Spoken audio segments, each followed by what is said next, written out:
नमस्कार, मी सुरेश शिंदे. आपण पाहतात तळेगाव टाइम्स. आत्ता आपण लिंबफाटा या ठिकाणी आहोत. या ठिकाणी आपण पाहू शकता की दोन्ही बाजूला सध्या वाहतूक अतिशय जोरात आहे. ही बाजू म्हणजे सोमवारण्याहून तळेगावकडे जाणारी किंवा वडगावच्या दिशेने जाणारी अनेक वाहने आहेत.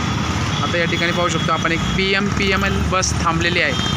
आता इकडनं जोरात एक पिकअप आली त्यावेळेस बघा, आता हे नियंत्रण कधी न झाल्याने या ठिकाणी अपघात घडत असतात.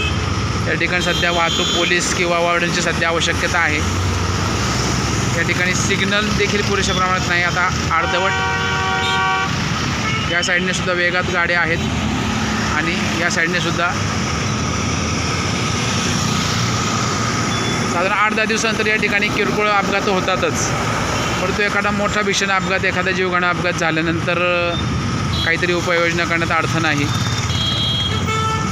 आज शनिवार आहे, 8 ऑगस्ट 2026. अजूनही जरी आपण पाहिलं तर या ठिकाणी गावात जाणाऱ्या वाहन चालकांना देखील लवकर गावात पोहोचायचं या उद्देशाने त्यांचा स्पीड पहा. आणि तिकडनं जे मुंबईच्या दिशेने पुण्याच्या दिशेने चालले त्यांचा देखील स्पीड अतिशय वेगातच आहे.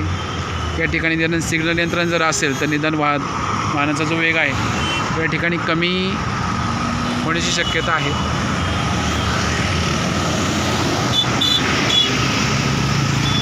साधारण 5व्या मिनिटाला पाहिलं आपण तर 3री PMPL बस या ठिकाणी आता वडगावच्या दिशेने चाललेली आहे.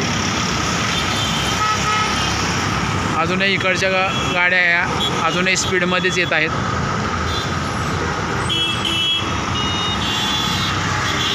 काही दुचाकी चालकांना अंदाज न आल्याने या ठिकाणी काही भीषण अपघात यापूर्वी देखील घडलेले आहेत.